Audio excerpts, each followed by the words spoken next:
Hello friends, welcome to my YouTube channel star notes language and literature. आज की इस video में हम पढ़ने जा रहे हैं वो ईडियम्स और फ्रेजेस जो कि द हिंदू से कलेक्ट किए हुए हैं, जो कि आज के टाइम में बहुत ज़्यादा इम्पॉर्टेंट हो जाते हैं कॉम्पिटिशन्स के लिए। जितने भी तरह के एग्ज़ाम होते हैं, जैसे कि बैंक हो गया, एसएससी हो गया, उसके लिए तो बहुत ज़्यादा इम्पॉर्टेंट है ही। उसके साथ ही साथ डे टू डे लाइफ में भी ये बहुत ही ज़्यादा इम्पॉर्टेंट रोल प्ले करता है। तो आज हम अपना शुरू करते हैं ईडियम्स और फ्रेजेस। सबसे पहले फ्रेंड्स, मैं एक और बात बता देना चाहती हूँ आप लोग को कि ईडियम्स एंड फ्रेजेस को रट कर बिल्कुल भी याद नहीं किया जा सकता है, इसे बिल्कुल समझ कर ही याद किया जाना चाहिए।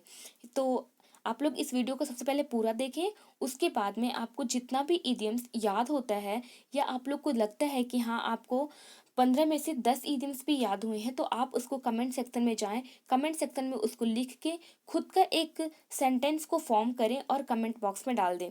जिसका सेंटेंस सबसे अच्छा होगा उसको मैं अपने नेक्स्ट वीडियो में अप्रिसिएट करूँगी, जिससे और लोगों को भी मोटिवेशन मिल सके। और आपके कमेंट से मुझे भी बहुत अच्छा लगता है। Thank you friends. अब हम अपना शुरू करते हैं। फर्स्ट जो हमारा इडियम है वो है take to one's heels. Take to one's heels का क्या मतलब है? To begin to run away, भागना शुरू कर देना। टेक टू वंस हील्स का क्या मतलब है कि भागना शुरू कर देना, उसको हम क्या बोलते हैं? Take to one's heel. The thief took to one's heels when he saw the policeman approaching. Thief क्या हुआ, वो ना भागना शुरू कर देता है। The thief took to his heels when he saw the policeman approaching. जब वो देखता है, जब चोर ये देखता है कि पुलिसमैन जो है वो उसका पीछा कर रहे हैं, उसको अप्रोच कर रहे हैं, तो वो क्या करना शुरू कर देता है? वो भागना शुरू कर देता है। तो हम इस भागना शुरू करना को ही इडियम्स के फॉर्म में हम बोलते हैं टुक टू हिज हील्स। मतलब उसने क्या किया? भागना शुरू कर दिया। भागना शुरू करने के लिए क्या हो गया? टुक टू हिज हील्स, मतलब भागना शुरू कर देना। नंबर सेकंड में हमारा क्या है? Sweat something out. Sweat something out का क्या मतलब होता है? To anxiously wait for something. किसी भी चीज के लिए बहुत ही उग्रता से अगर आप वेट कर रहे हो तो उसको हम क्या बोलेंगे? To sweat something out. To anxiously wait for something, किसी भी चीज के लिए आप बहुत ज्यादा वेट कर रहे हो तो उसको क्या बोलोगे? Sweat something out. I will just have to sweat it out, there no way to hurry it up. मेरे को इसके लिए क्या होगा कि बहुत ज़्यादा वेट करना ही होगा। ठीक है, बहुत ज़्यादा एनॉक्सली मेरे को वेट करना ही होगा। There's no way to hurry it up, इसका कोई तरीका नहीं है कि इसको जो है वो जल्दी से किया जा सके। हमारा थर्ड जो ईडियम है, रीड बिटवीन द लाइन्स। ये बहुत ही अच्छा और बहुत ही इंपॉर्टेंट ईडियम्स है। ठीक है, रियल लाइफ में भी और कॉम्पिटिशन के लिए तो बहुत ज़्यादा इंपॉर्टेंट हो ही जाता है। Read between the lines.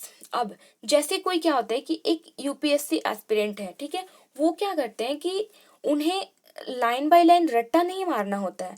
उन्हें क्या समझना होता है कि दो लाइन के बीच में क्या कही गई है।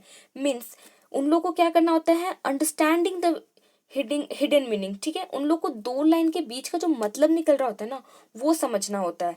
रीड बिटवीन द लाइन्स का मतलब यही होता है, अंडरस्टैंड द हिडन मीनिंग। ऐसा नहीं कि राम आम खाता है राम स्कूल जाता है, ऐसा पढ़ लिए तो यही आ जाए एग्जाम में। नहीं, ऐसा नहीं है।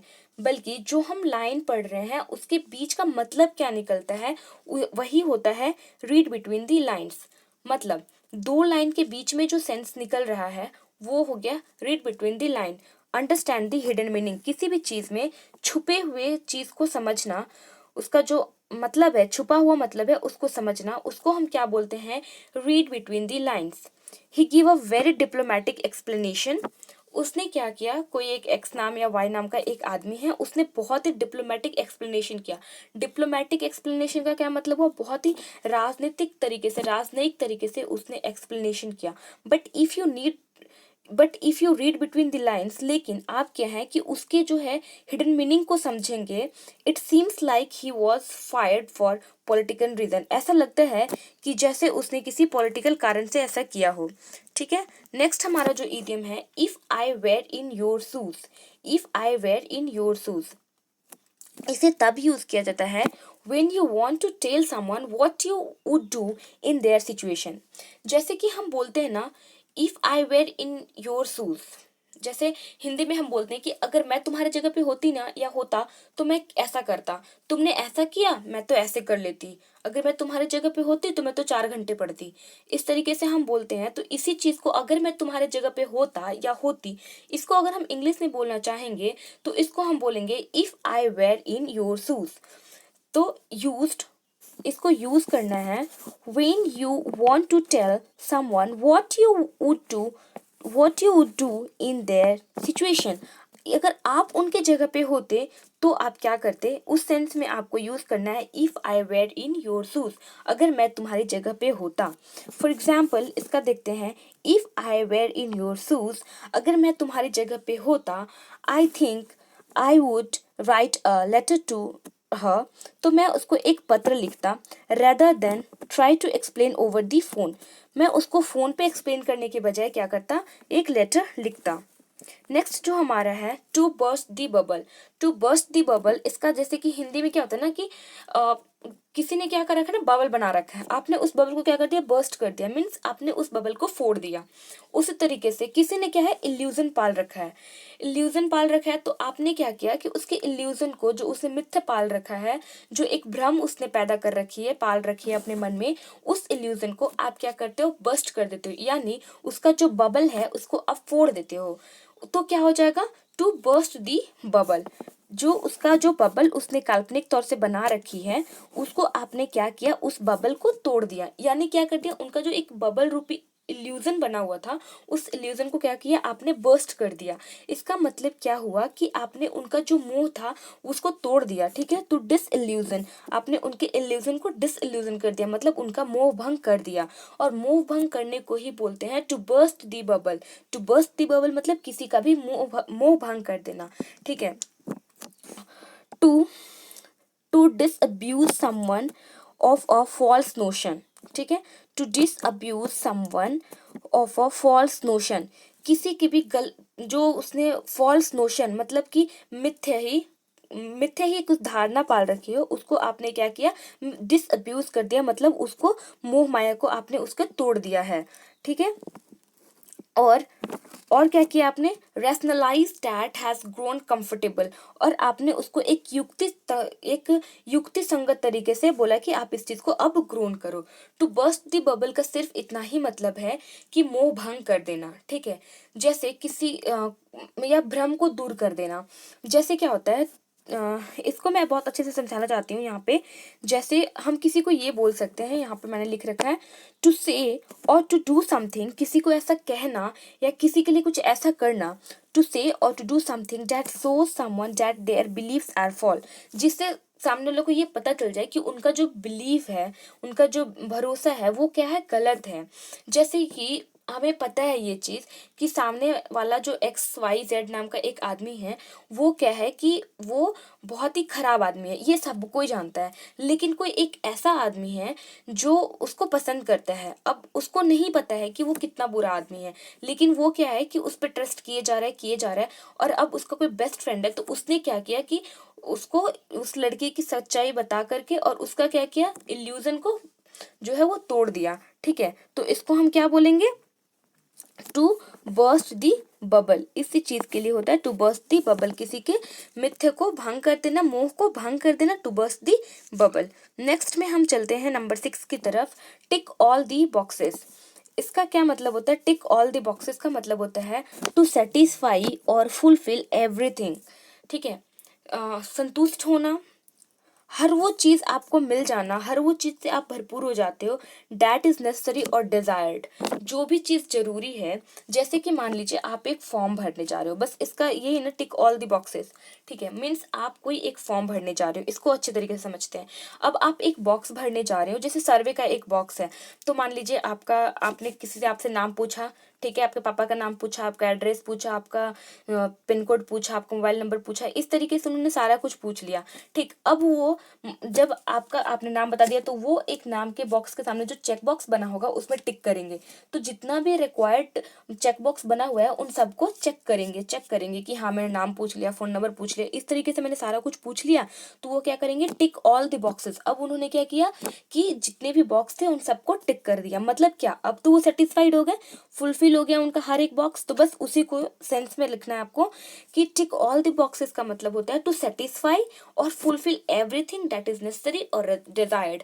जो भी चीज़ जरूरी था उन सारी चीज़ों को क्या किया गया है कि भर लिया गया है, हर चीज़ जो जरूरी थी वो मिल चुका है। इसको हम बोलेंगे tick all the boxes, tick all the boxes to satisfy और fulfil everything that is necessary और डिजायर्ड। जो भी नेसेसरी था और जो डिजायर्ड था उसके लिए। नेक्स्ट जो हमारा है, the new album should tick all the boxes, right boxes for their many fans. The new album should tick, ये जो नया एल्बम है उसको बिल्कुल से टिक कर लेना चाहिए the right boxes for their many fans, क्योंकि वो बिल्कुल फुलफिल करता है जो भी उनको चाहिए था, वो क्या करता है फुलफिल करता है। जो नया एल्बम आया है तो उसको क्या हम बोलेंगे, टिक दी ऑल बॉक्सेस। ठीक है, तो ये हमारा जो टिक दी ऑल बॉक्सेस है ये आप लोग, आई होप कि पूरा अच्छे तरीके से मैं इसको समझा पाई हूँ। और नेक्स्ट की तरफ चलते हैं। हमारा जो नेक्स्ट है, like a dog with two tales.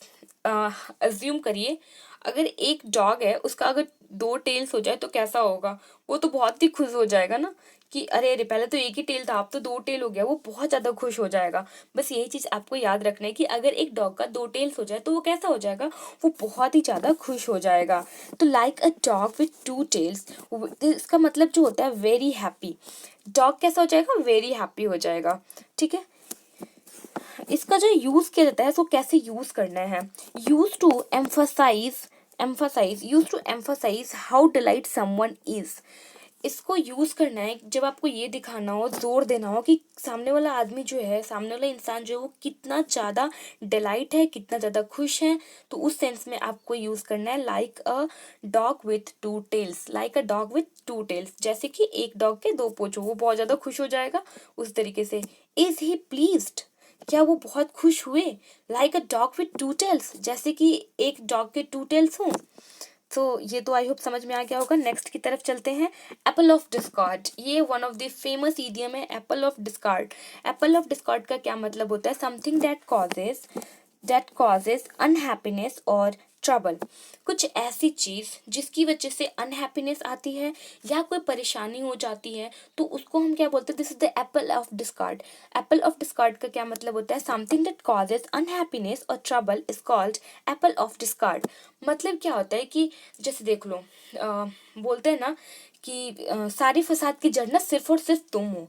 ठीक है, सारी फसाद की जड़ क्या हो, सिर्फ और सिर्फ तुम हो। तो इसका क्या मतलब हुआ, you are the apple of discord. मतलब एप्पल ऑफ डिस्कार्ड सारी फसाद की जड़ होना, इस एप्पल ऑफ डिस्कार्ड मतलब लड़ाई का जड़ तुम हो, प्रॉब्लम्स तुम्हारी वजह से हैं। हम बोलते हैं ना कि सब कुछ तुम्हारी वजह से हुआ है, तो मतलब you are the apple of discord. ठीक है, अब हम जो नेक्स्ट देखते हैं, the wealth of father the wealth of father become apple of discord between two brothers. जो उनके पिताजी की जो वेल्थ थी, जो संपत्ति थी, वो क्या हो गई, दो भाइयों के बीच जो है वो एप्पल ऑफ डिस्कार्ड हो गई। मतलब उन दोनों के बीच में विवाद का विषय बन गई या फसाद की जड़ बन गई, झगड़े का कारण बन गया। Is called Apple of discord, मतलब लड़ाई का कारण, झगड़े का कारण, फसाद की जड़। और नंबर 9 पे है at sixes and sevens. At sixes and sevens का मतलब होता है in disorder. Sixes and sevens, जैसे कि 6 इधर है 7 इधर है, मतलब बस इस तरीके से समझ लीजिए 6 7 हो रखा है पूरा। जैसे कि आपके पास मान लीजिए 6 7 बुक है। ठीक है, मैं इसको बहुत ही रफली एग्जांपल देती हूँ जिससे आपको बहुत अच्छे तरीके से समझ आ जाएगा। मान लीजिए आपका 6 7 बुक है और आपने बुक को क्या कर रखा है, अरेंज करके आप कहीं बाहर चले गए। जब आप आओगे और देखोगे कि आपका 6 7 बुक्स जो है वो पूरा, जो आप पूरे अरेंज करके गए थे, वो क्या है कि अब पूरे तरीके से जो है वो फैला हुआ दिख रहा है। तो वो क्या है, डिसऑर्डर में है, बिल्कुल से अरेंज भी नहीं है।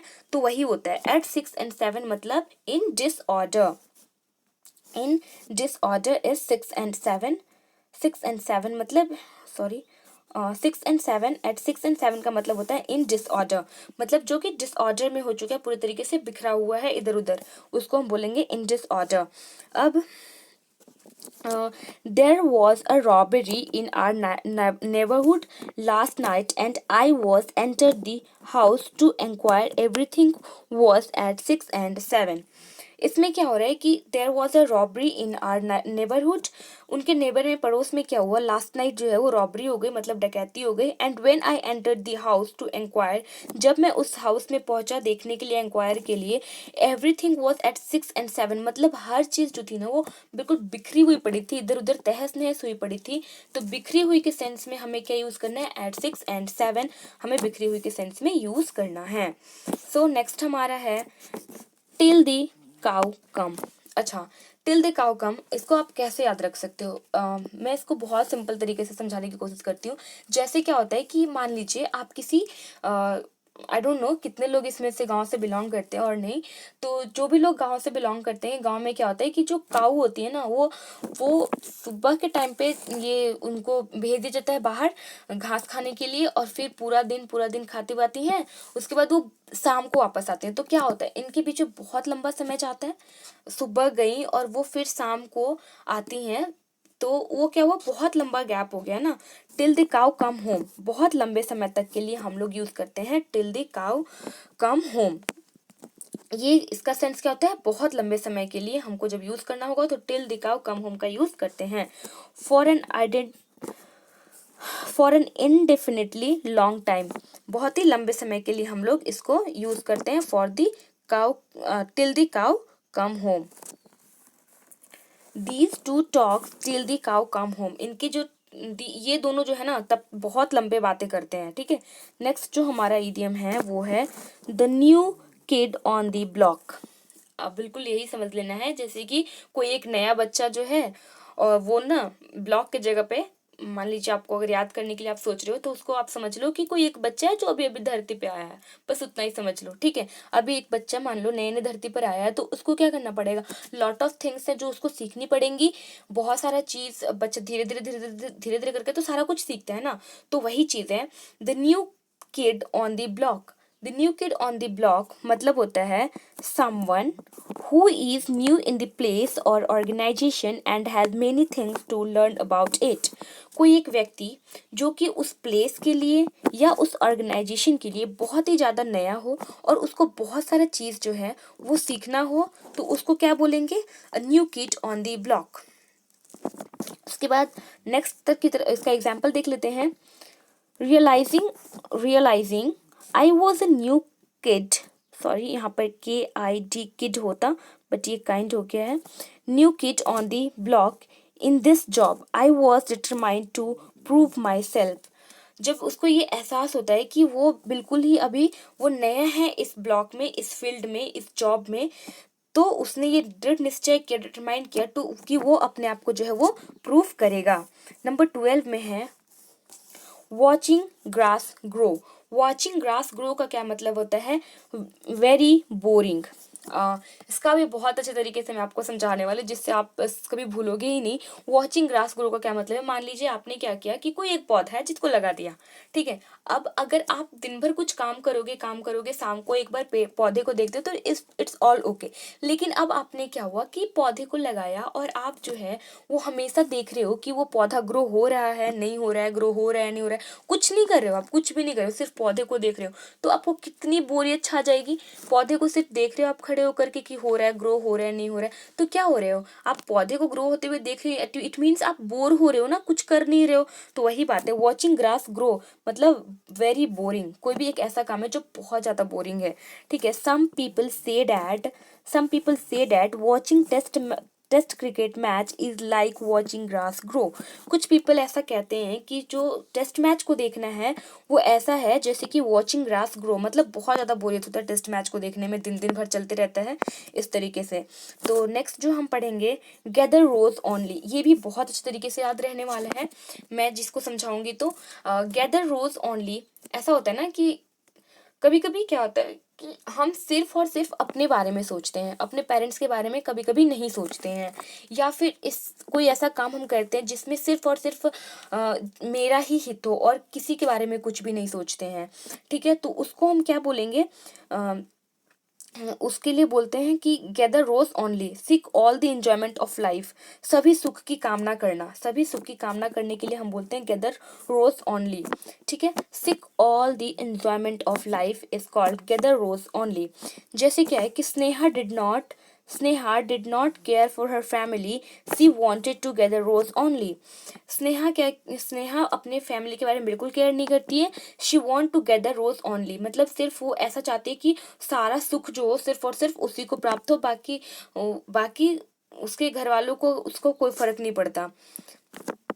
नेक्स्ट जो है फाइट टूथ एंड नेल, इसको हम बोलते हैं फाइट टूथ एंड नेल का क्या मतलब है? फाइट टूथ एंड नेल का यही मतलब हो जाता है जैसे कि हम बोलते हैं ना, किसी चीज को करने के लिए हमने क्या किया, एड़ी चोटी का बल लगा दिया।